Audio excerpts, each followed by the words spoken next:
Hello everyone, I am Tacet and welcome to the Gems of War Raids, week 33, day 2. So today, we got ourselves the Karakoth pet coming in. It's not the oldest of pets, not the newest of pets, but it's within a category that quite a few people probably don't have all the copies yet.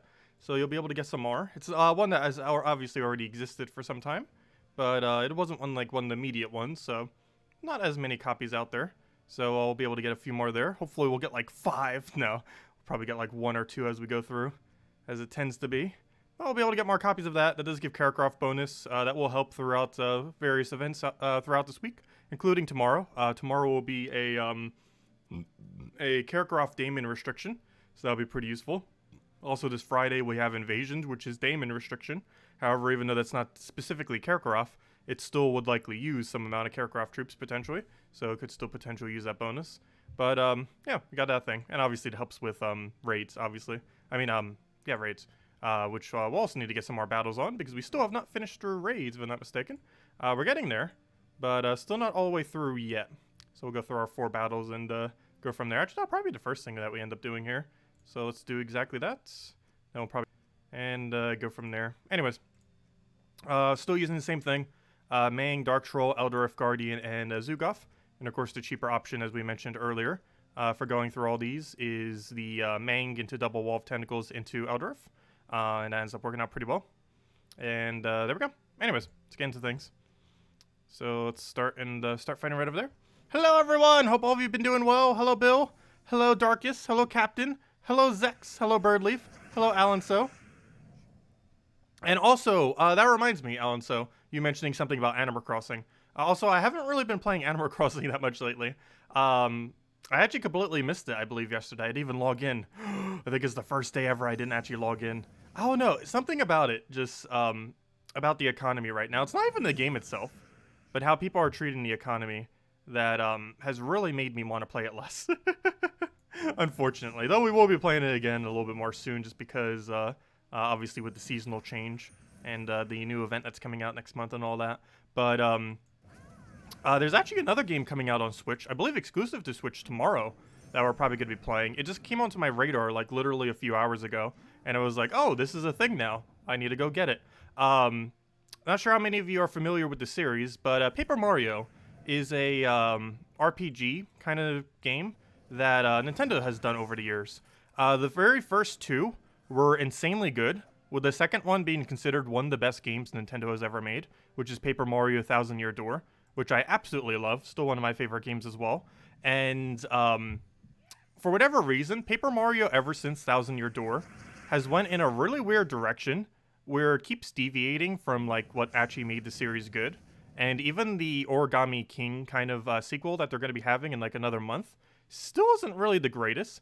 However, there's actually a smaller game company that made a game called, oh gosh, what was it? Bug Fable. And basically, it's Thousand Year Door. Or at least Paper Mario done right into traditional Paper Mario. And it releases tomorrow. I literally just found that out like hours ago. So we're probably going to be playing that in some capacity. It releases in, I think, like 4 hours from now, but I'll play it when I wake up. Obviously, we won't do it exactly on release time like we did with Animal Crossing. Mostly because Animal Crossing was time-based when it came out. What do we even grab here? We'll get, we need to get that killed over there. Yeah, we'll be playing that some tomorrow and see how that goes. I heard a lot of good things about it so far. However, obviously I have yet to actually play it, since only review copy people have played it.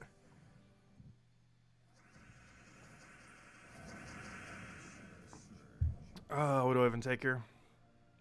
We'll get a, Mang down on there.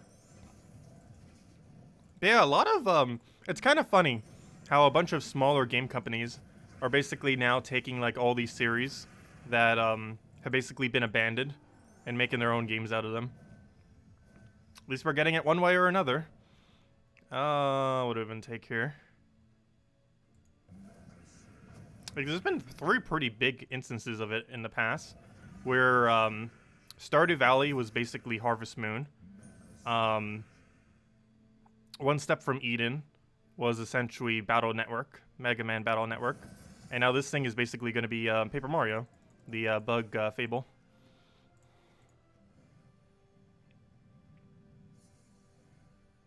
What do we grab here? Take the other thing over. Though unfortunately, I believe this one is Switch only. I'm not sure if they're just doing that initially or what. But if I'm not mistaken, it is Switch only.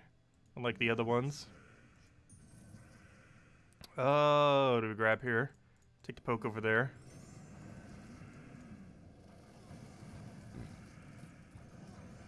And he should pretty much be dead.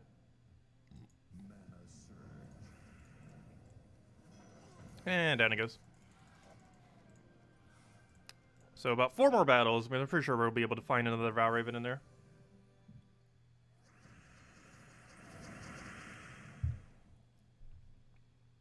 What do I even take here? I'll take that for now.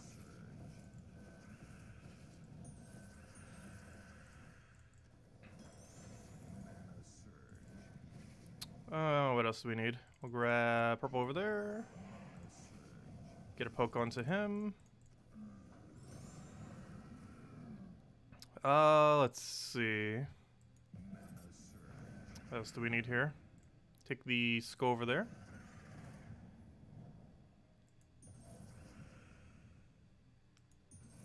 Oh, also, Alan, so I didn't see your comment there. But if you're looking for gold roses in Animal Crossing New Horizons, the Discord, you can actually get it cheaper than that normally. I normally try to sell it for more than that. But on the Discord, you can actually get them for under 1 Nook Mile ticket each sometimes. It might take a little while to find it occasionally.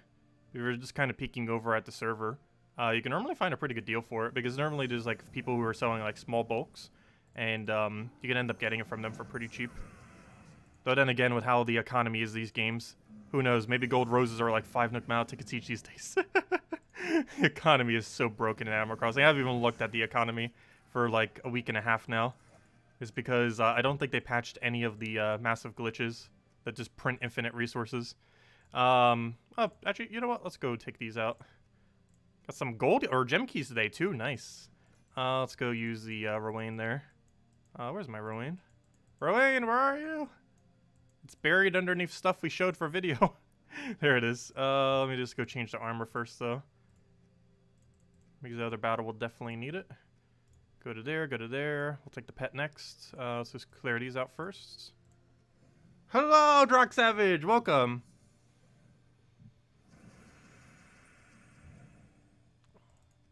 Let's see. Wait, Alan, so if I'm on, I can end up giving you for that. Normally I try to get like 1.5 to 2 Nook Mile tickets each these days. But I could do it for the price you mentioned. I just haven't been playing much lately. Nor have I been breeding them because I haven't been playing much. I'll throw that down. Though I do have on reserve like probably like 300 on my island or something. They were just sitting there doing nothing.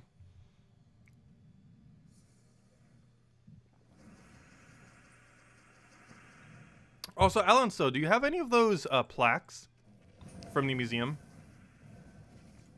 I still haven't tried getting any from other people yet. And I missed, I believe, 2 days of doing the event. So if you have any of those plaques, I could do that for some of the roses too. If you have any you don't need, if you've been doing it every day. Because I'm not sure how many I'm going to need, and I'd rather have too many than not enough.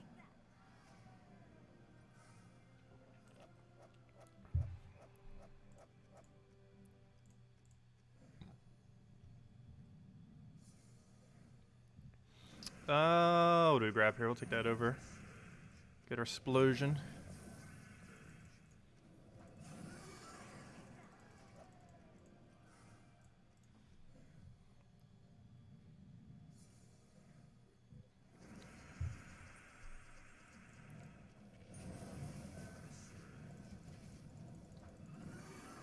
And now the only battles we should probably not be able to one-shot is the final battle of the gem key one.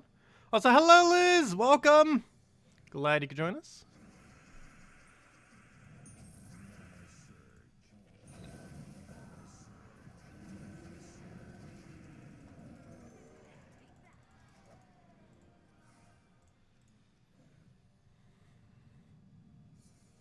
Yeah, I'll probably be streaming, oh gosh, why do I keep forgetting the name of this game? Bug Fable, most of tomorrow. But at some point, I might do a little bit of Animal Crossing in there. But it's going to be almost entirely Bug Fable. I'm actually pretty hyped for it, even though I just learned about it like literal hours ago. Mostly because Paper Mario Thousand Year Door has been needing a sequel for ages. And this is the closest any game has been to being a technical sequel. At least from a gameplay standpoint. Can I play the new Minecraft game? No, I'm probably not going to be playing the new Minecraft game, personally. I never even played Minecraft. I never really cared for the game too much.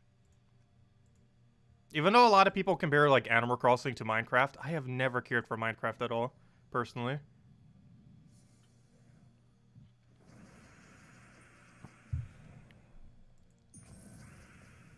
Let's see, we'll go grab that for now.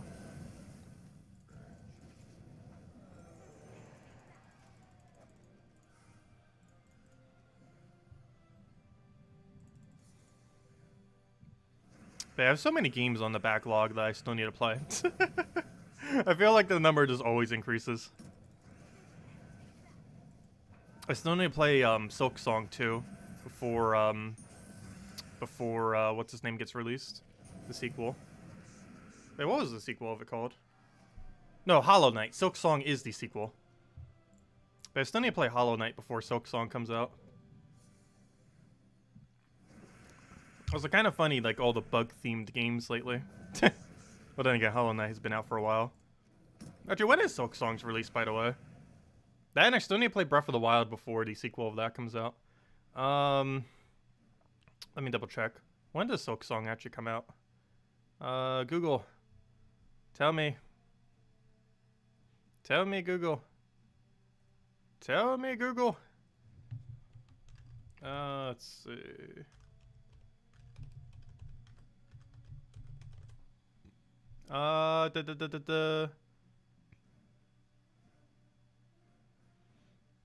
When is it coming out?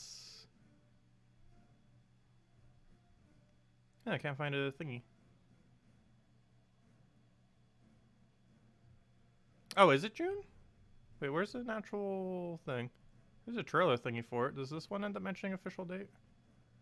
Though who knows, it could have changed. Date? No date? When is release date? Yeah, I could have sworn it was June.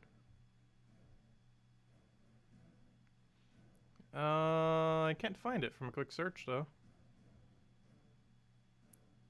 Yeah, it seems like it might be later next month, then. We might have to play 2 bug-related games then soon.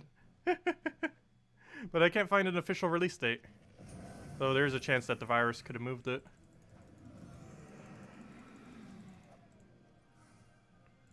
Anyways, there we go. Okay, so let's go hand out a code. And then we need to go mess with some grinding, because I need to go get this Barbarian maxed. We're at 93. Obviously, we're not doing the entirety of that right now. Let's see. Let me go to my code section. I believe this is our next code to hand out. It's either this one or the next one, so let's go give this a shot, see if it works. And if it does, then good. And it does. Very nice. Okay, yeah, that should be next code then. Here you guys go. Here's the redeem code to use for Gems of War. For all the free juicy loot, as always. But here you guys go. There's the redeem code. Use on gemsofwar.com with the game code section. Your invite code can be found underneath your settings menu. Redeem code is right over there in chat. The invite code's whatever is over there. In your game. Redeem code's right over there in chat, starting with UC. And give same reward as always. 2 treasure maps, 1 gem key, 200 souls, and 2,500 gold. Is it on Game Pass? I wouldn't be surprised if it was. Seems like something they would bundle with something else. Okay, next order of business. Pet. Let's go get this Karakoth pet. Get more copies of this thing. Still currently using key. I guess we'll still keep using key. Just use key with Barbarian, I guess. So we don't have to switch out the entire team. There we go.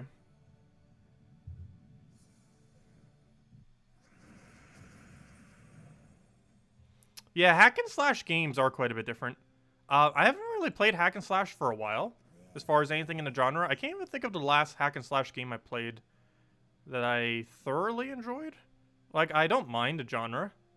I just can't really think of anything that, like, really stuck out as a extremely good hack and slash.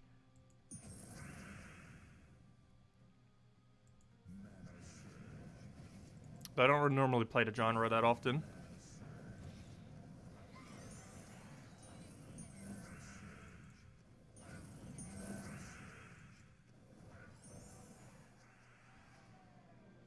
Let's see. Wondering what should you be ready to craft when you get the diamonds? It won't be long. You don't want to waste them. You're thinking of doing Hiking Iron Gut when it comes to the rotation? Yep, that'd be a perfectly fine thing to use it on. Hiking Iron Gut's insanely good for completing out delves, higher level delves. If you still don't have an option for doing that, yes, it is advised getting something like Hiking Iron Gut. So that sounds like a perfectly fine thing to go for. He is one of the best things that you can craft in the entire game, currently. Especially when you have absolutely zero options for delves. Because theoretically, you can actually do all of delves without ever owning Hiking Iron Gut. However, Hiking Iron Gut makes it substantially easier. Especially if you already have enough to get a plus 12 attack bonus off of either Seasons or off of Arachnia. Though for some people, it might actually be easier to get 3 Seasons than it is to get 3 Arachnias. However, there's a chance that they might finally buff Arachnia next patch. If that doesn't happen, that's going to be really weird.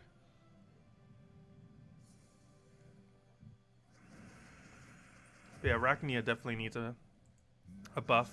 They can't just leave it at the same bonus as Seasons.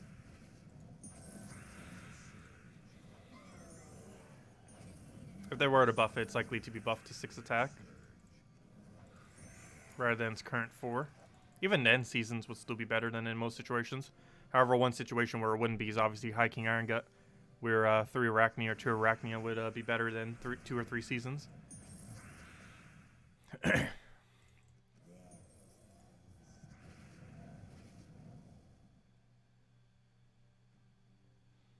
Finesse team on Tuesday's Delph. Yeah, Finesse is a lot of fun. It's basically like Dwarven Gate, but with damage. That's essentially what it is. Obviously, it's Storm required, but you can easily do that with Stormcaller, hero class. And you don't even need Stormcaller level. You don't even need Stormcaller leveled. You just simply need the traits, which most people have, or simply have the orange orbs to go and get, if you don't have the trait stones laying around. Because you could use an orange orb on the second 2 traits and just do the first one with the actual trait stones, if you're low on those trait stones. Forget what 2 colors it uses. I assume it's yellow-blue. I actually completely forget what Stormcaller uses as far as its arcane color. Oh, what do we grab here? Let's go for that for now. Take our little bit of Skull Poke. I need the last little bit of mana on her. But a key is also fine. So make sure we have max gold, we will go for that. Get our little bit of green in there. And should be good to go. And as soon as we get that up, that should be within kill range for both.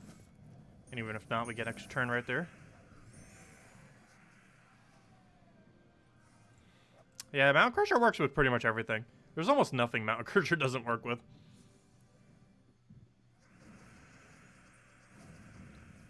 It's just one of those nice, really good base weapons that you get early in the game that can run pretty much any part within the game. It's also exceptionally good with any hero classes that gains barrier on brown. You're 1 major blue away from Zugoff. Congrats! That'd be amazing if you could actually get it this week. Let's see. When would your next chance of getting an orb be? Well, you can get some small orbs this weekend off of the invasion event. However, there's no way to directly get a single major. Your only real chance would be if you randomly, from the Vault Key this Friday, get a major blue or something. Like, I guess it's theoretically possible this week, but very unlikely. Yeah, this would be a funny week to get a Zugoff crafted, since you can actually use it for raids. It's not required for raids, obviously, but it is helpful for it, nonetheless. Unfortunately, it's not usable for invasions this weekend. The main reason for that is Zugoff only counts as a boss. Even though he looks like he should count as a daemon, he only counts as a boss troop, which means he won't count as a daemon for the weekend event.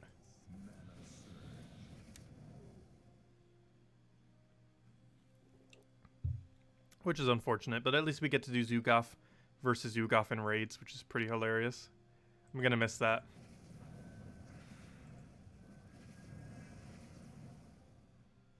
Yeah, you could theoretically get one at the end of raids if you score high enough.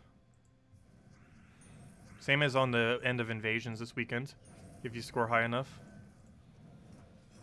So you could go for either or. But yeah, you'll have 3 orbs.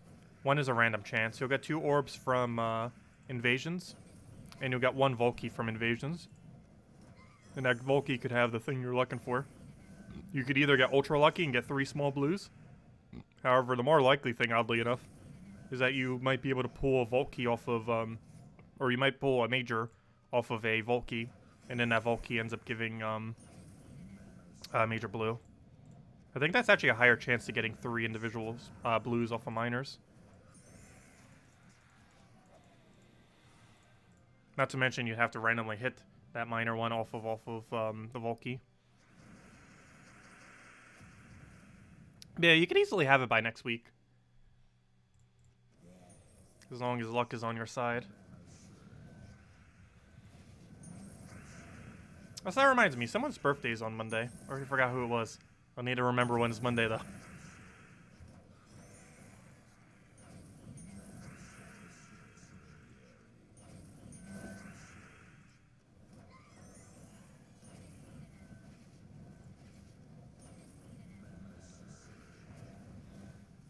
Oh wait, what am I saying? Invasion actually has 3 orbs. And then the Volkey could be the 4th. I forgot, because you get 1 orb when you do, Oh, I should have used key first. I could have already won. Whoops. But, you get an orb from going through all the stages. But then you also get 2 from the normal reward stuff. Forgot about that.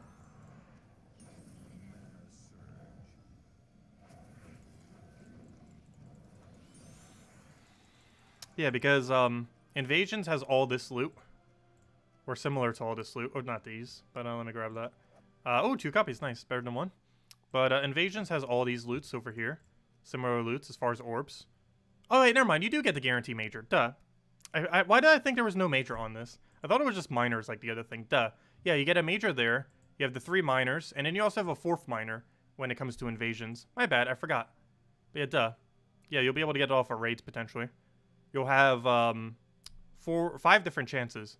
You'll have a major orb, you have 3 minors, and then you also have an additional minor from going through the stages in invasions this weekend. So yeah, you'll have a lot of chances. So speaking of that, let's go use all of our orbs right now. See what we get from these 4. Ooh, blue, purple. Ooh, double blue, purple. Luck is on our side. See, if you would have gotten that, you almost have all the progress right now. You would just need another minor, which could have happened off the 5th one that you would get off of the invasion thingy. But yeah, that's pretty lucky right there. Nice. 2 blues and a purple. Fortunate little green, but still way above average on luck there. Very nice. Actually, how many minors are we up to these days? I feel like we have about a dozen. Almost 10. We're at 10 minors and 5 majors right now. We're getting there.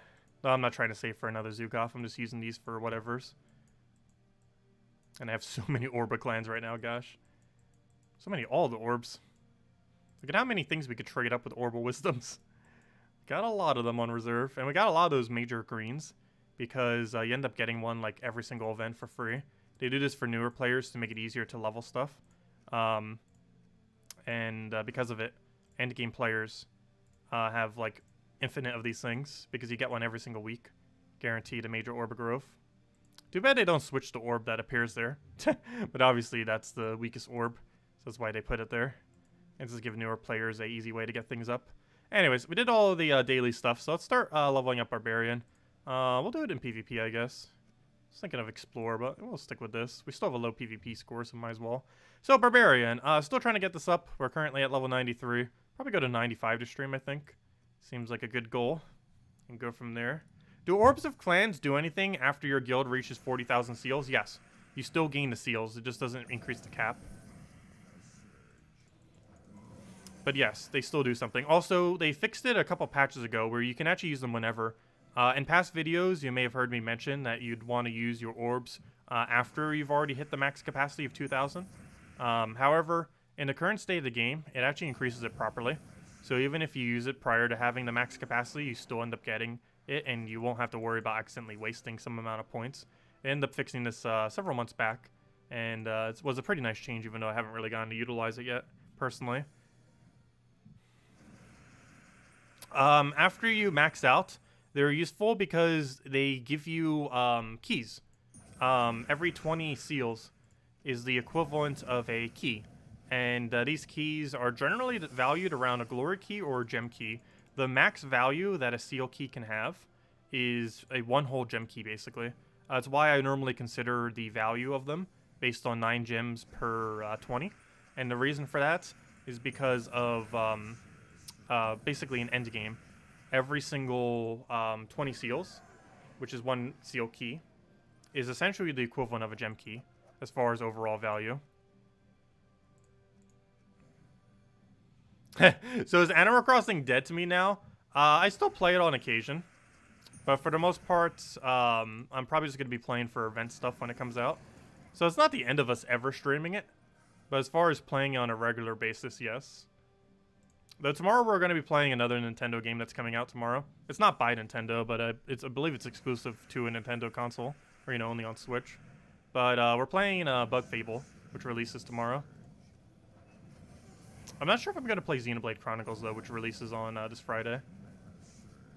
I'll hear enough about it from my friends that I probably won't even need to play it because it'll spoil the whole thing. Oh, no. Personally, I feel like the combat system of Xenoblade Chronicles 2 is way better than Xenoblade Chronicles 1. I'd rather play New Game Plus on Xenoblade Chronicles 2 than go play Xenoblade Chronicles 1. Even though Xenoblade Chronicle 1 would have more stories than replaying the other one.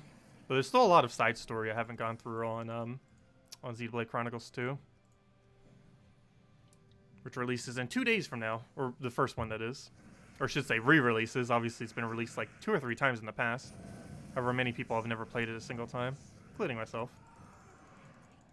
It's actually why Shulk is in Smash. Is from that game.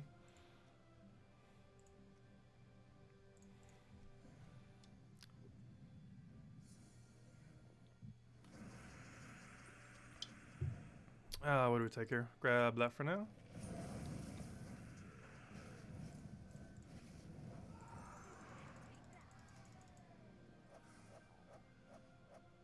How did you manage to fight teams with really low stats? If you keep your rank in PvP very low, and only do casual PvP, you will constantly be matched with very weak players.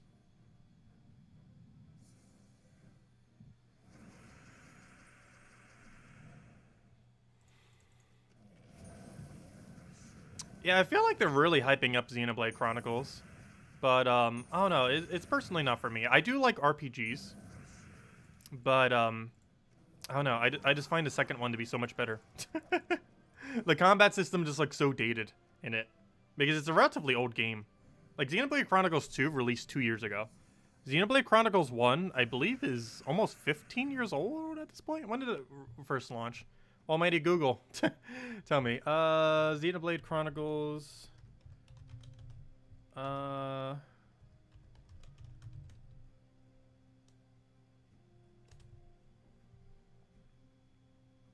Let's see. When did it originally release? Yeah, 2010. It's a decade-old game. It's actually a little bit more recent than I thought it was. But yeah, the Xenoblade Chronicles is a decade-long game. Old game at this point. Which would explain why the mechanics seem a little bit more dated. Well, according to Google, it says 2010. It released 3 times, if I'm not mistaken. I believe it released on Wii, it released on something else, and it released on Switch in 2 days. The definitive edition, which will be the last time it ever releases, likely. But yeah, it's been released 3 times. So maybe one of them was in 2010, I'm not sure.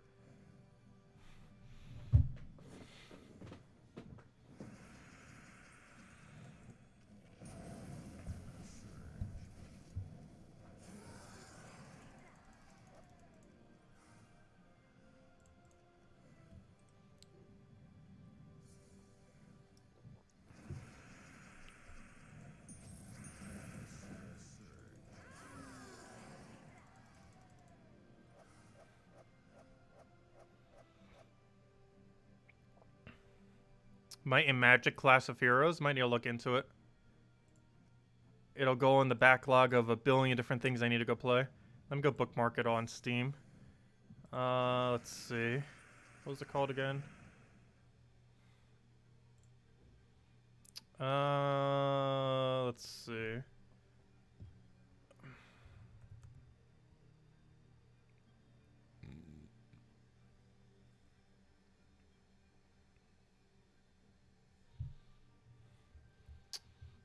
I'm seeing a lot of things related to it. Trying to get to the exact one you just mentioned. Trying to find that weird end button. Wait, why does it not... Okay. Let me just type in the keywords then.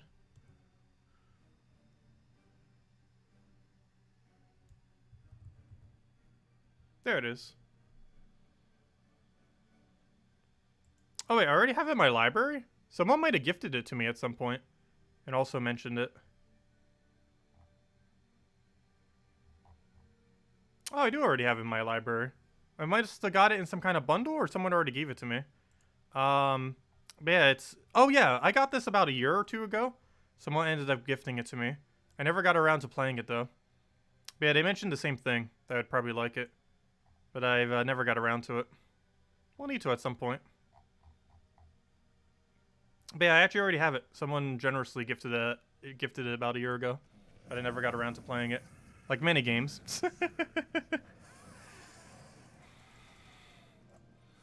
But yeah, I actually already own it, so we'll play it at some point.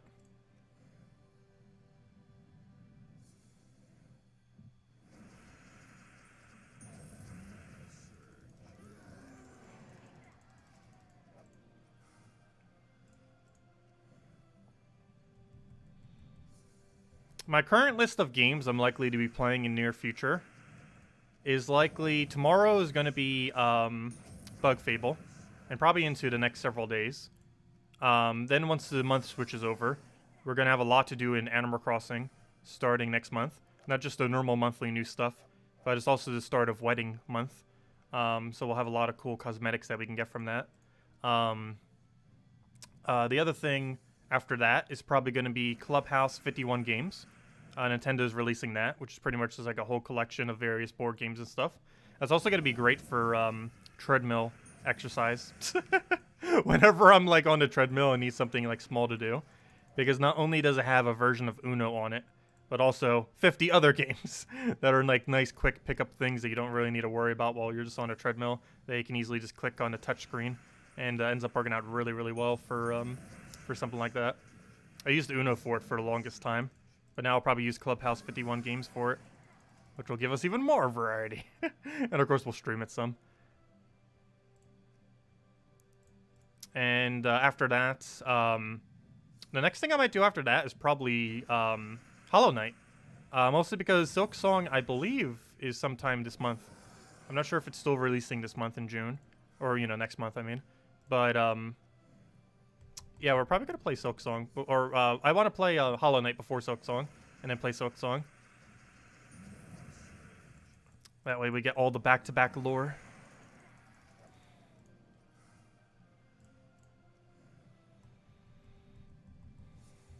I'm not sure if I'm going to be picking up Paper Mario, though. Mostly because Bug... wow, why do I keep forgetting its name even though I keep saying it? Bug Fable, that's coming out tomorrow, is probably just going to be the superior Paper Mario. Visually, it's going to be a little bit lacking because obviously it's a smaller studio and everything. But gameplay-wise, it is definitely the superior game. Let's see, we'll take that for now.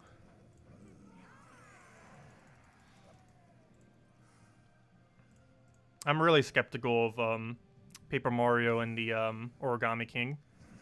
To such a degree, I'm probably not going to pick it up on release. Just because it seems like it's going to be disappointing. Because it's not Thousand Year Door. I still don't understand why Mario won't make it. Why Nintendo won't make a sequel of that game. Or, you know, like mechanic-wise. Like, Paper Mario series started out so great. Yeah, over the last decade, they like completely killed it.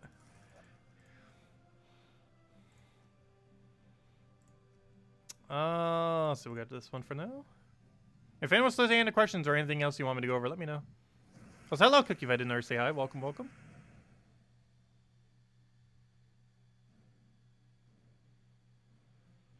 What are you using to do these in 5 seconds? I'm basically using Leprechaun in order to get Rowan to full mana instantly.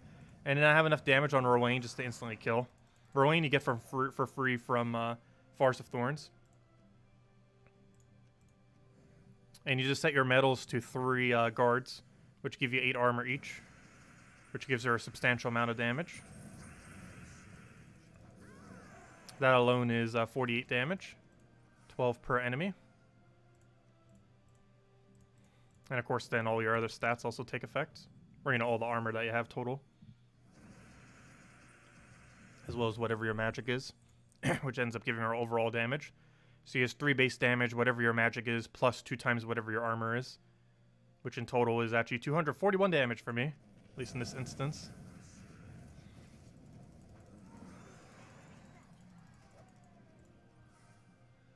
Obviously, that'd be lower with lower stats, though, but still substantially high compared to other options.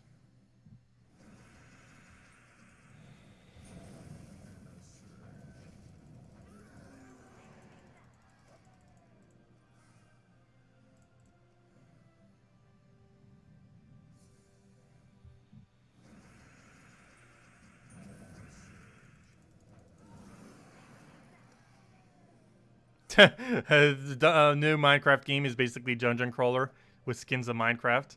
I wouldn't be surprised. It seemed like what it was from trailers as well. Is it actually any good? I haven't really heard much about it personally. When did it release? I know it released pretty soon. Didn't it release like literally like a few days ago? I'm not sure if it'd be for me though.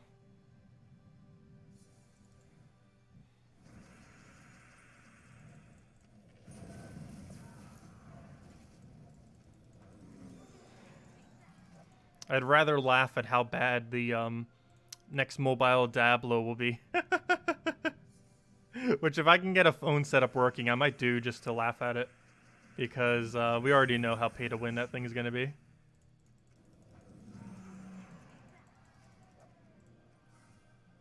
After how badly they failed with Warcraft 3 Reforged, I want to see how bad they're going to just completely tank their entire company. Let's see. I'll take that for now. And get a Rowan down.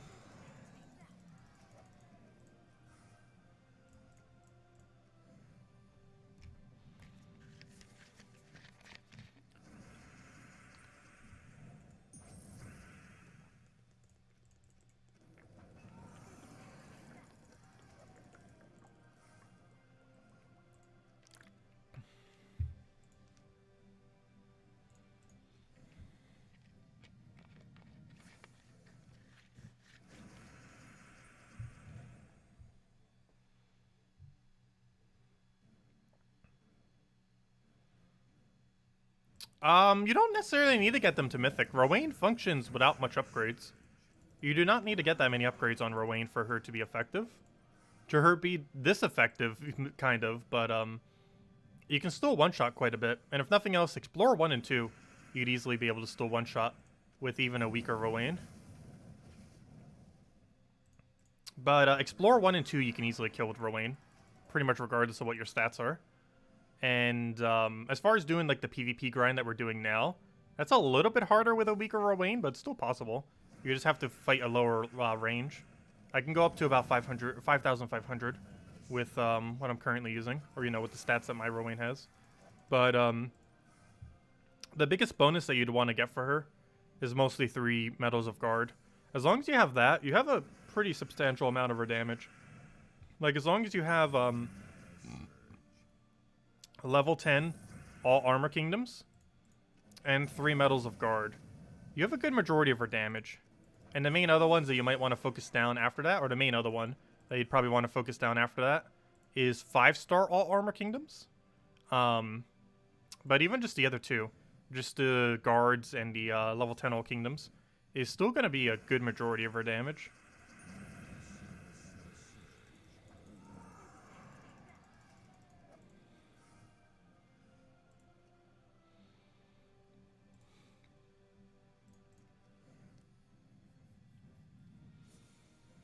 Yeah, the guard tokens in particular is what really made her viable. She was already viable prior, but it made her so good that she was like the only option for it because of how much more of an improvement she got compared to other troops. Mostly because it's the durability ones give the most amount of stats, and she gains a 2x boost ratio on that. And that in combination just was such a buff to her compared to other options in the game. Obviously everything theoretically got buffed when medals came out, but Rowan in particular gained quite a substantial better buff than everything else. She actually probably got one of the biggest improvements as of medals. Her and Phoenicia, I feel like, got some of the biggest jumps with medals. Then Web Spinner. The Web Spinner was already pretty good prior. Same as Rowan, technically. But before, there used to be like multiple options like Sunbird and such.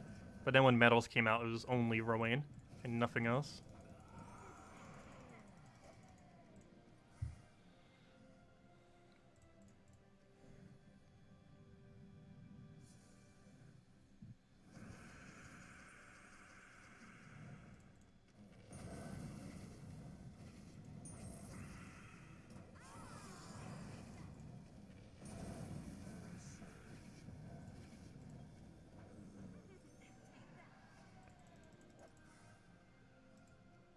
Oh, what's the full team?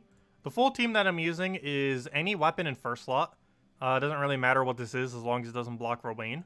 Rowan, which you get for free from Forest of Thorns Kingdom questline. Leprechaun, which is a random drop from Glory and Gem Keys. He ends up exploding a bunch of gems. The main thing that makes him viable is when you get him fully traded. Not only does he have +1 to green, but he also has Empower, which allows him to immediately explode. And the thing that allows us to cast so quickly as well is Mirage Queen. This you get from throwing Chaos Shards to open portals in Sunken Fleet. It's a legend from the kingdom, so it is the harder one to get. However, it still doesn't take that much. You could theoretically get it within a few hundred, though it could take up to about 1,000 or 2 if you get really unlucky. But you do it in Sunken Fleet on the portals, and you get this fully traded, and it gives all elementals a 50% mana start. And yeah, this ends up working out pretty well. It's a little bit of a higher rarity troop. However, given that it is a faction legend, it's not that hard to get compared to other options. There's actually a possibility that Leprechaun might be harder to get than Mirage Queen if you get unlucky on it. Because at least Mirage Queen you can specifically focus out, whereas Leprechaun you can't. Though Leprechaun is lower rarity. But yeah, essentially in combination, Mirage Queen gives that half mana start. This gives the explosion that allows us to get full mana, and then we just instantly kill. The reason for our hero is pretty much nothing. The only reason we're using hero is to gain free XP on our hero. There's almost no actual viable reason for this team to use hero. The only reason hero is there is for the sake of XP for it. It's not actually helping win any quicker, unlike everything else on the team.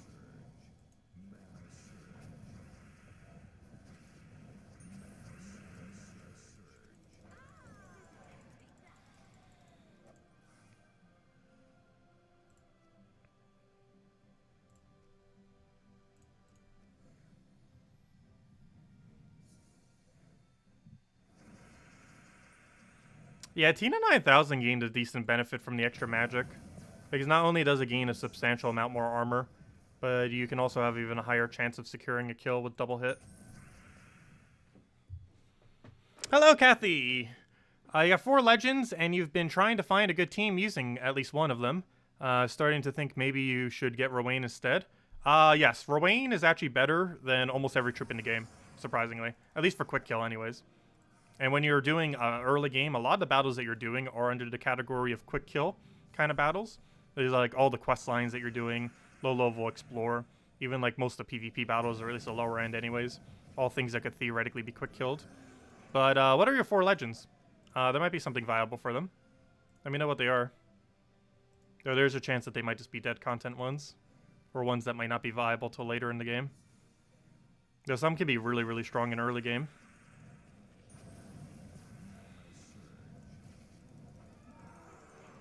But yeah, I do advise getting, there's 2 things I highly advise getting early on in the game.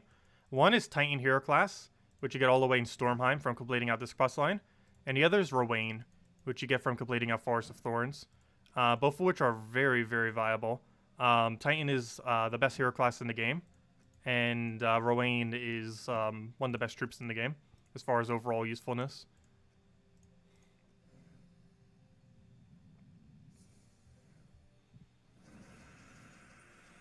Celstasia, Sybaris, Shegra, and Bone Dragon. Yeah, you're probably just better off sticking with Rowan. Shegra and Bone Dragon aren't necessarily that bad. However, you need other troops to synergize with them. And you probably wouldn't be able to do that. Oh, Pet Gnome. Nice. That's one of the reasons for actually doing this kind of battle here. Is you do have Pet Gnome chance. It's actually the highest Pet Gnome chance in the game. And that you get to cycle through battles really quickly. Oh no! I forgot! It's a Wednesday though! No! I forgot! Today's a Wednesday. No! Fail. Oh, I completely forgot today's Wednesday. That means we have a Pet Gnome event all day. Which means if you get a Pet Gnome, you don't get a pet active. Whoops. I forgot. Whoops. I was like, yeah, we just did a pet. It's probably already expired by now. But I forgot. Duh, it's Wednesday. We have guaranteed one pet all day. So it's impossible to get more pets.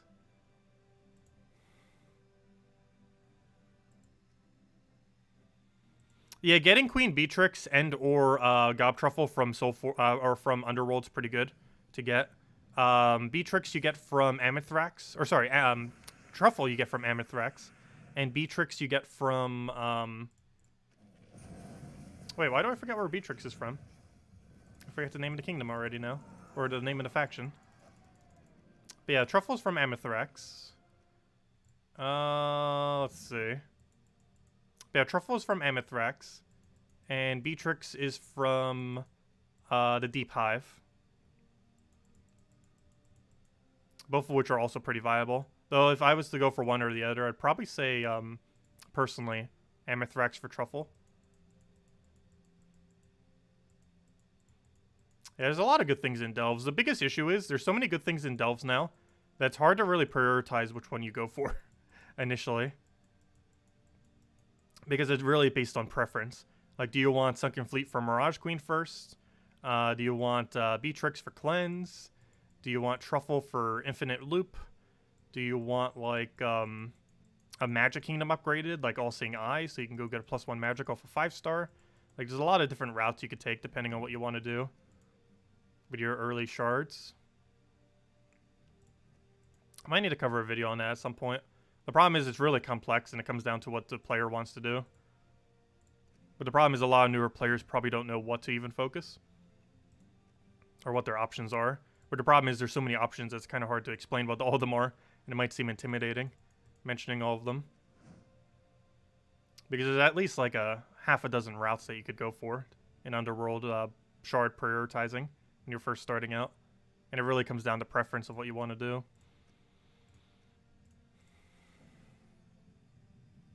You just got Aquaticus? Nice. That's not too bad of a legend. Definitely better half. I mean, mythic. What teams did she do good for? I used her in a couple of Vespera teams, but you might not have Vespera. Other than that, she works really good with Infernus if you have Infernus. And other than that, just using her with a bunch of mana accumulation so you can loop her extra turn works really well. Anything that has really high mana accumulation across the entire team. Like things like Leprechaun, things like Thrall, things like anything that's going to give you a lot of mana tends to be pretty good with her. Because the whole premise of her is you gain a lot of mana, you use her extra turn thing automatically, you hit them for a bunch of damage, then you rinse and repeat with a bunch of more mana accumulation, and just keep mana accumulating over and over again, looping her ability. That's pretty much her whole premise. She's one of only 2 mythics in the game that has extra turn, currently. High King Iron Gut, which is one of the best mythics in the game for doing delves, if not the absolute best one for delves. And her, Mistralis.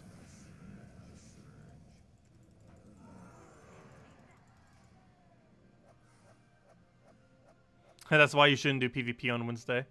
Well, 2 white pet food isn't necessarily a bad drop compared to some gnome drops. Like, obviously, it's a little bit underwhelming. It's not the worst drop in the world. There's plenty of worse drops in this game.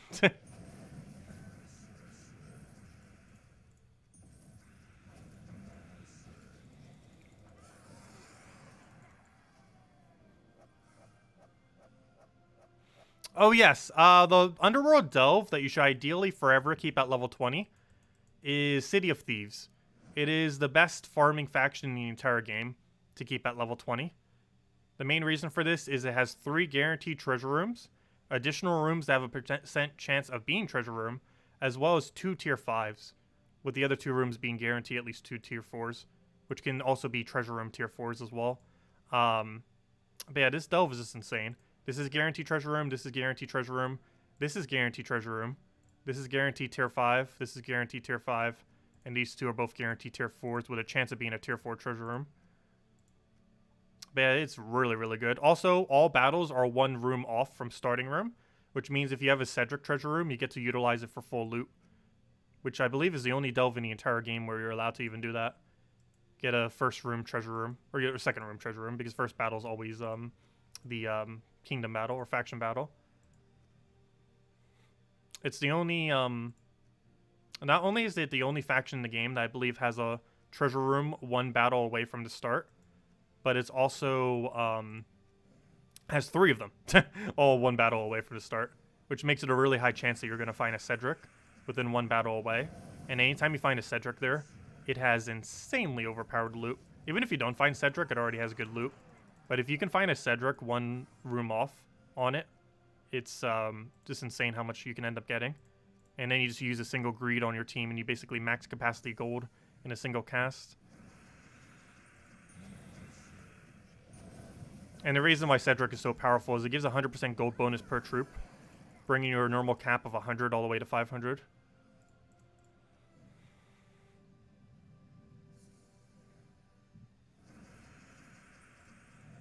But yeah, it's not even close. Like, City of Thieves is almost twice as good as the next best.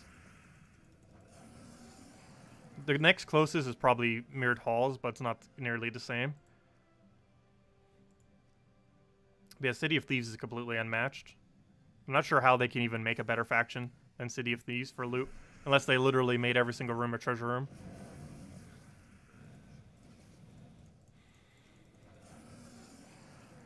What is a treasure room? Basically, it's a little bit hard initially to tell what treasure rooms are, but essentially it's a type of room that has higher loot than normal. Its multipliers and stuff are still generally about the same, but its overall loot for the room is much higher. You can normally identify them, with one exception where it has a really high glory. Every single treasure room has an insanely high amount of gold, and that's normally how you can identify it. Basically, any room that has 800 or more gold as a drop is a treasure room. But the one exception being the 30 glory treasure room, which instead has a bunch of glory rather than gold. And these are beneficial because all those gold bonuses, or whatever bonuses any room has, gets multiplied by whatever your multipliers are. So you tend to do treasure rooms last, with the exception of Cedric. But you tend to do treasure rooms last in order to get the max amount of multiplier that you can, in order to increase the amount of loot that you get when you go into those treasure rooms. Because if you take them first, you'll have a lower multiplier going into them, getting less loot. But if you take them last, all the multipliers that you got up to that point will apply to the loot that you get for the room. And the reason why you do Cedric first rather than last is it gives you gold bonus onto every single subsequent battle, which is an insane amount of gold, because it gives you essentially a 400% extra gold boost to every battle. Only for the gold that you accumulate within the battle, though. Not like the overall bonuses. So for example, if the room was going to give like 1,000 gold, it doesn't increase that to 4,000. But what it does do is it increases your 100 cap to 500 per battle. Essentially meaning you're going to gain almost an additional 1,000 because of all your other bonuses. But it basically gives you about an extra 1,000 gold per battle or so. And that's quite a bit. Because over the course of the entire delve, that is approximately about 7 to 10,000 gold that you get extra from taking a Cedric room, on top of all the other loot that you're already getting.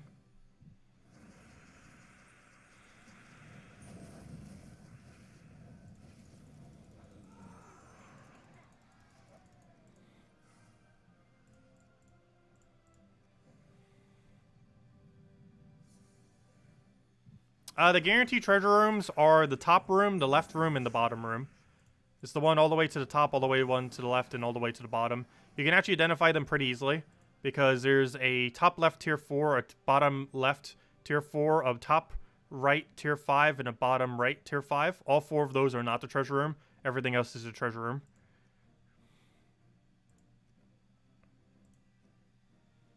But yeah, it's the one at the top, the left, and the bottom. The ones directly adjacent to it in those directions.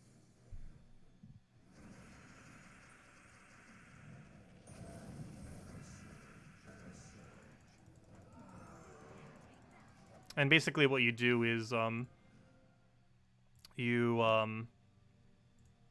it's these 3. This one, and that one. Cardinal direction ones. Yeah, those 3. But yeah, you basically do the tier 5 to tier 5, the tier 4 to tier 4, and then you take these in multiplier order normally.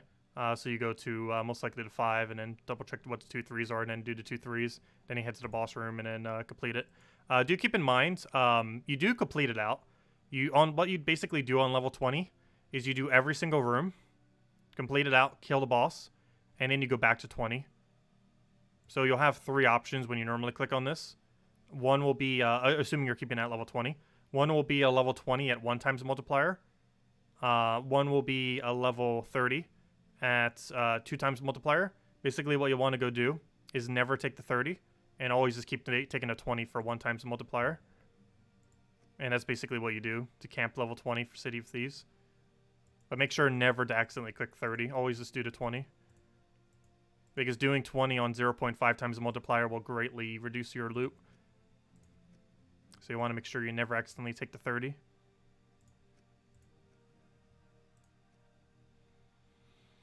But if anyone still has any other questions, do let me know.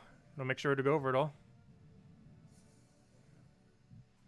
Why are they deciding not to release new hero classes? They're probably going to be updating hero classes in some way. However, similar to more kingdoms, they kind of didn't want to keep doing more hero classes just because they thought it would overpopulate the game. But you have to keep in mind, hero classes are quite a bit of a grind. And they are trying to minimize some aspects of grind in the game. Because they are realizing in some areas they are adding a bit too much. So they're kind of trying to balance that out a bit. And one of the ways that they're doing that is we're no longer going to have new hero classes being added to the game. So if nothing else, it'll make all the existing ones easier to upgrade.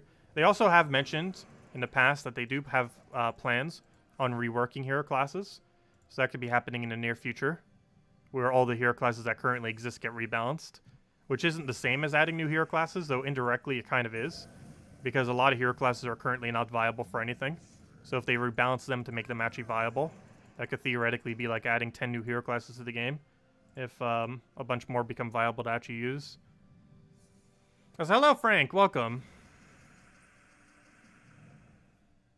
I've been asking them for ages, even before Delves even came out, to do something to make it so there would actually be an incentive to not camp level 20. Or to actually give people better reward for you constantly doing level 500 instead. But to this day, they still have not implemented anything for it.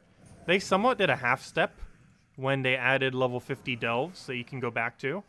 But it's only a 0.5 times multiplier rather than a 1 times. And even if it was 1 times, it's not level 20. It's only level 50. So they didn't exactly do it.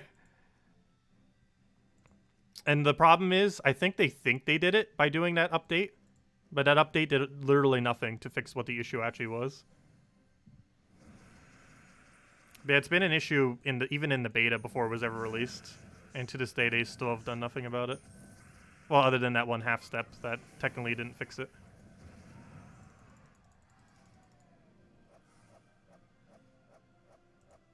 Yeah, it basically penalizes you. The current state of the game basically penalizes you for having every delve maxed.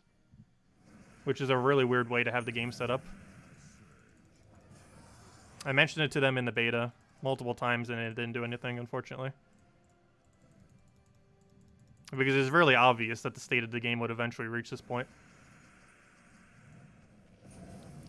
Where people who basically have every delve max get less loot than people who just camp a level 20.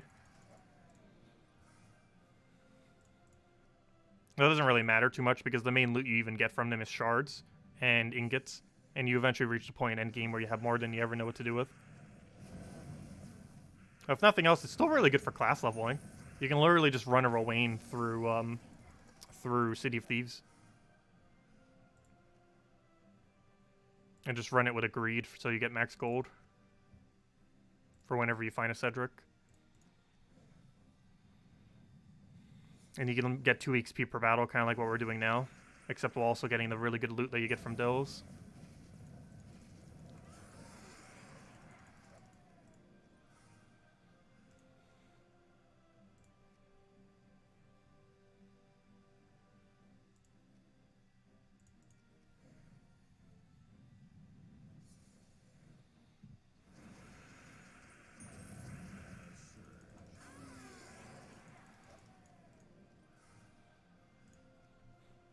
Oh, so we should almost be halfway on our next level.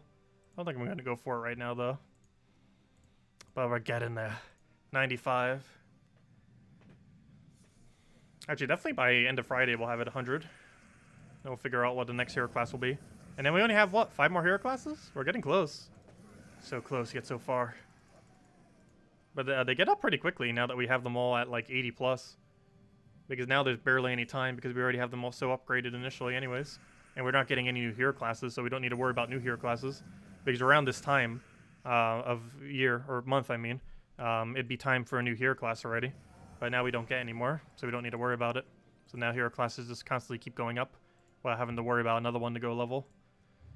Which substantially increases the rate at which they go up.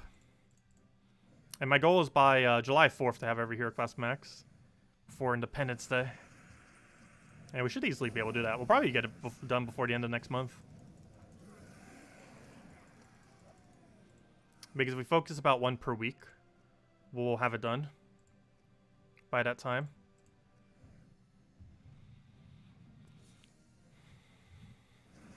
Which we could pretty easily do.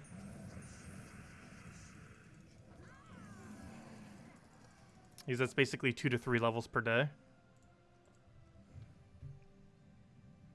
And that's essentially what we've been doing lately. Like this stream, we've already gotten, what, we started at, what, 92, I think? Or at 95? Or did we start at 93? I think we might start at 93. Still, that means we gained 2.5 levels already. And that's in the 90s, too, which is when they take longer.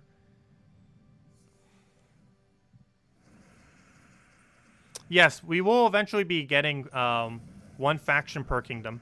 Currently, there is 20? I actually forgot the number. But there will eventually be 34. I believe it's 20 right now, right? It's 20 does? How many does are there these days? Grab our tribute. How many delves are there? There are currently, yeah, 20. And there will eventually be 34 delves. Obviously, it's going to take a while.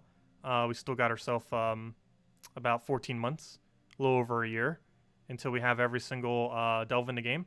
However, by summer of next year, we will have every delve in the game as well, at which point we're no longer going to be getting delves. And whatever they're going to be doing from there, we don't really know after that. But they'll have something planned, obviously. What exactly, we don't currently know. But it'll probably be one of the bigger things that comes out next year, is a replacement for delves. Because basically, we used to get a new kingdom in the game every 3 months or so. And then that system was replaced with delves every single month. And then the delve system every single month will eventually be replaced with some kind of other system, most likely. What that will be, we don't currently know. But we'll find out at some point.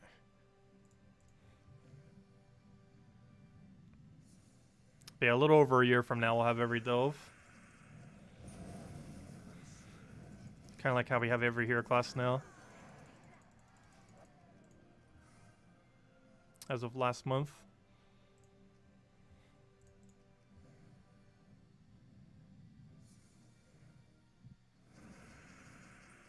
Yeah, quite a few systems within the game are set up to allow new players to max out without being too far behind. There are some things that kind of can make it a lot more further behind. For example, hero classes, which is one of the reasons why they're not constantly adding more hero classes and stuff like that. But the way that keys work in this game, it's actually pretty forgiving for people that like go away for a while. Because if you just open up a bunch of gem keys that you had on reserve, you pretty much catch up within like a few thousand gem keys. Well, that sounds like a lot. You can get a few thousand gem keys within a few months in endgame. Like, I feel like on average I get about 1,000 gem keys per month or so. And while that can vary from player to player, obviously, that's about the average, I would say, for endgame. Somewhere around like 500 to 1,000, though there are guilds that do even more than that, of course. But somewhere within that, I feel like, is where a lot of endgame averages. And that's not even counting physical gems, it's just counting actual physical gem keys.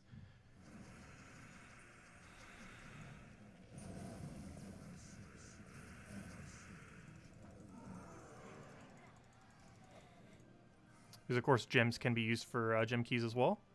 And as you're progressing through the game or trying to catch up, if you left the game for a couple years, or for a year or however long, you tend to use your gems on 50 bulks of gem keys. And it helps catch up, as well as get troops in general.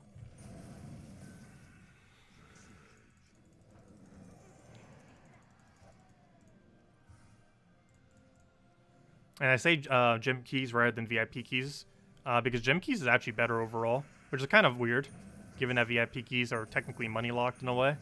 But for about a year, almost 2 years now, gem keys are pretty much more effective than VIP keys. It's kind of funny, but it's been that way for a while now. It's still, theoretically, if you're looking for best gem to mythic chance conversion, it is still technically better to do VIP keys. However, as far as overall progress for value, given that you're missing a lot of stuff, normally gem keys end up being better. Especially since they cover ultra rares, which is actually a good thing, not a bad thing. Whereas VIP keys don't cover ultra rares. Treasure Hunt and Arena are still planned, fingers crossed, to be updated later this year. It is likely to be the second to last patch this year, which likely means November or October. No official date has been given. However, they did say it would likely be towards the end of this year, and it likely wouldn't be the very last patch of this year. So November or October are the two most likely times. There's normally a patch around both of those times, and one of those two is likely to include the Treasure Hunt and Arena update, though no official date has been given. And the schedule might have changed due to coronavirus, who knows. But last that we've heard, that I'm aware of, based on guesstimation, it should be October or November.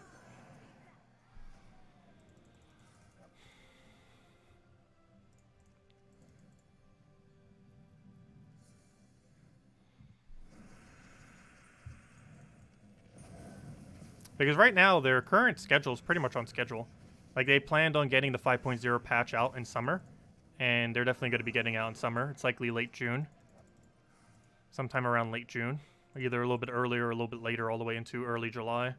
But it's definitely coming out in summer, pretty much on time. Despite coronavirus.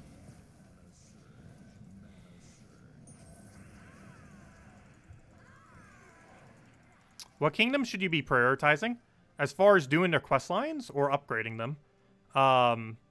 As far as quest lines, the main ones you probably want to be focusing on are Stormheim, Forest of Thorns, and from there, honestly, probably just doing all of them. But those are probably like the big two that I would say are high priority to do. A lot of the other ones are, like, they might have useful things, but they're things that you would use so situationally that you wouldn't necessarily need to get them. But you'd kind of want to do all of them just because there's various rewards that unlock as you do so, such as the underworld, such as dungeons, such as Soulforge, stuff like that, as you complete out quest lines. The current state of the game, ever since about several months ago, basically prioritizes you to do all the quest lines as soon as possible. In the past in the game, it actually used to be beneficial not to do all the quest lines initially. However, with how the game is set up, with recent changes that they made over the last year or so, it's basically made it so it is really high priority to consider maxing all the kingdoms as quickly as you can. Or sorry, not maxing all the kingdoms, but doing all the kingdom quest lines, I mean, as soon as you possibly can. Because there's a really wide range of rewards that you get for doing it these days. But if you're talking about upgrades, you should upgrade... well, first you should unlock every single kingdom in Underworld, because that gives you a bunch of banners. Then from there, you'll want to get every single kingdom to around level 3. And then from there, you want to focus on level 10ing all of the magic kingdoms, if that's what you're referring to about prioritizing. And then just go from there for leveling 10 all of them. And then you do 5 stars basically in the same order. Start with magic and then prioritize based on which bonuses you want, specifically for whatever team you're using.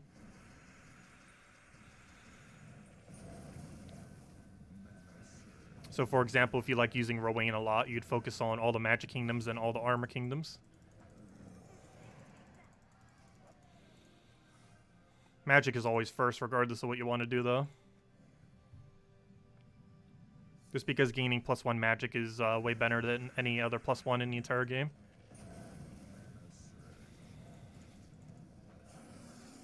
There are some troops that don't use magic at all, but generally speaking, +1 magic is the best stat in the game compared to any +1.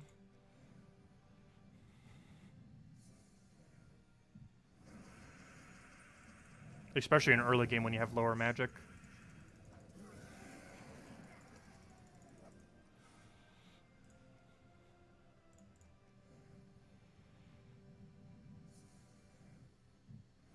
You'd like to see some kind of event where that scoring and rewards not based on how many gems you spent. It's about how good you are in the game. Yeah, Guild Wars is currently the only thing that's like that. But even Guild Wars is somewhat not.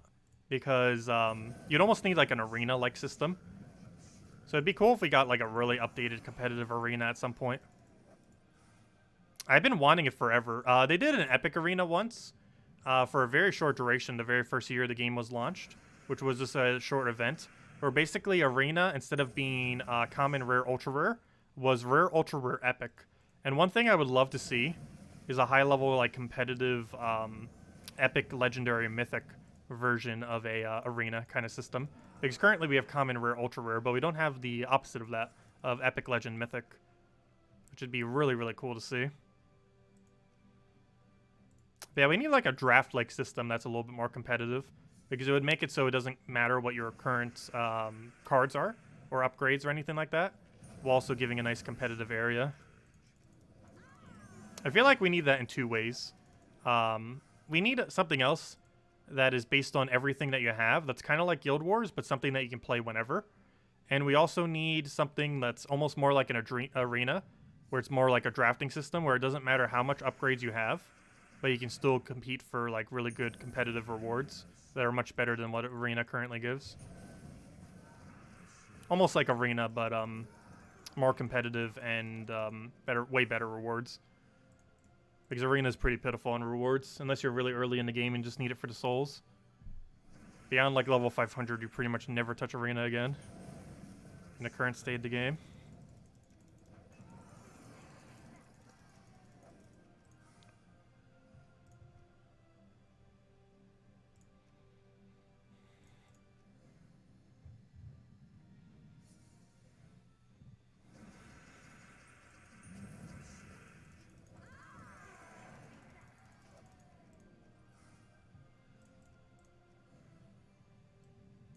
Yeah, does anyone else have any other questions? Do let me know. Otherwise, I'm probably going to start wrapping up soon. But then again, let's see how close we are in the level. We keep chatting, and I think we've almost already gained another level at this point. So if we're close, we might as well just go all the way. I'll check as soon as we find a weak battle. Weak battles, where are you? Where are you? There you are. Let's see, how close are we? Not close enough. Yeah, I'll send it now. If we were like 10 XP or something, I would have gone. We're only halfway there. Yeah, 2.5 levels this stream. Seems about right. I said we need to get about 2 to 3 levels per day. Because that'll allow us to upgrade 1 per week. Which will get it done by the time I want to get it done. So we're perfectly on track.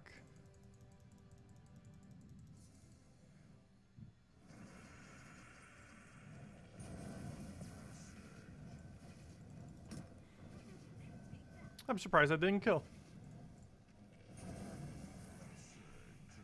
Getting power level 2 is hard enough. As is. How can we get to power 5? Since you have to get all the traits and other stuff. As you go through the game, it becomes a little bit easier. Getting stars might seem a little bit daunting at first. But you do end up getting a lot more resources as you progress through. Also, once you get to the point where you have all kingdoms leveled to 10... specifically the one that you use for putting gold into it. At this point, you generally want to try finding a better guild if you haven't already. Because you can normally get into a guild that has a higher gold requirement. Because the biggest gold sink in early game, as you're progressing through to mid game, is mostly your kingdom upgrades. Once you get them all to level 10, you don't have as many gold sinks for a while because you're not really focusing on delves, so you're not going to have a gold sink there, and you no longer have to worry about upgrading your kingdoms for a while. So you're kind of in a point where you can start donating more gold to guilds, and at that point you can normally find a guild that has a higher gold requirement. I would say at minimum you want to be trying to find, if you're like actively playing the game, you want to at minimum have a guild that has 100,000 gold requirement ideally. And ideally, you want to find a guild that's within line of how much gold you normally earn per week as spare gold. So if it's around 500,000, you want to find a guild that's around 500,000. If 300,000, 300,000. If really high, maybe even 1 million or something. But you generally want to find a guild that's within the range of how much gold you earn per week after having obtained level 10 All Kingdom. And that will help you substantially with getting stars, as you get a lot of free loot from guilds. And the higher the gold requirement, the more free loot you'd be getting per week. And while you'll have to put up more gold, if you're already getting that gold anyways, you're technically not really putting up much. Because gold's a rather automatic resource that you get pretty much just for playing the game. Like, literally every battle gives gold some capacity.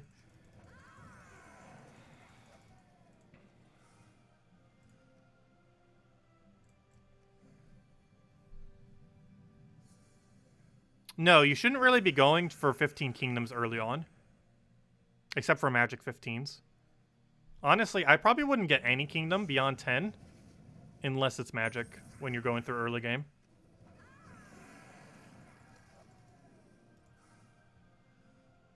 Just because it's really expensive to do so from a gold perspective.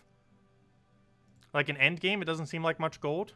But I believe the difference between 10 and 15 is like 500,000 gold or something. It's like pretty high. And most of the benefits that you get from it aren't even that useful other than the extra stat.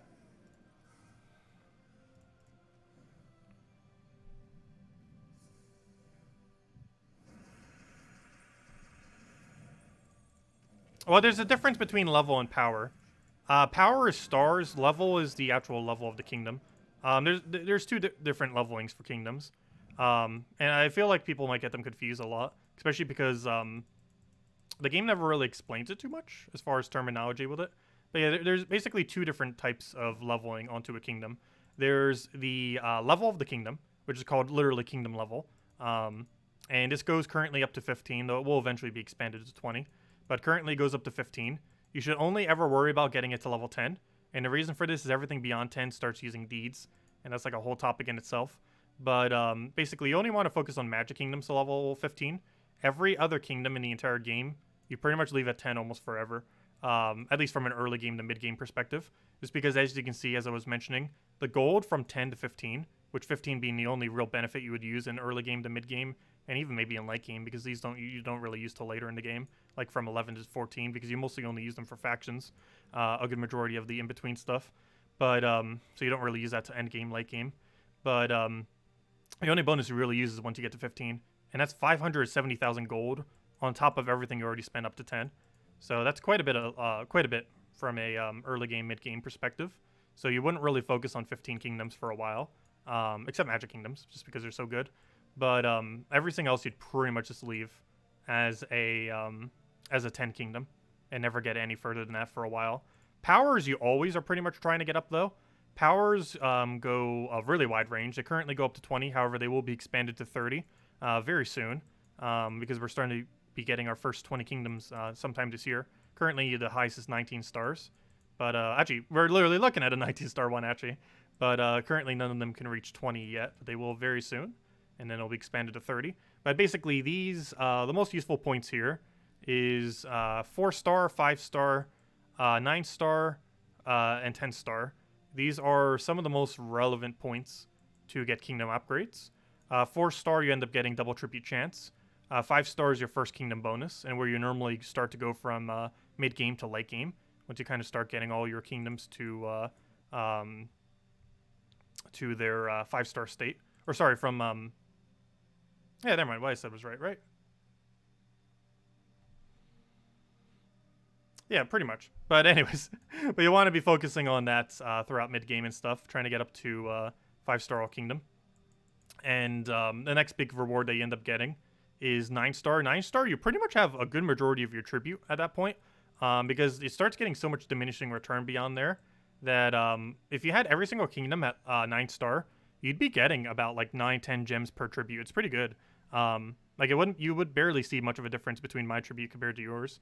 Like mine might average a little bit closer to I think like 12 or 13 these days, but you can still average around 8, 9, or 10 with just every kingdom at 9-star, which is still pretty good per hour.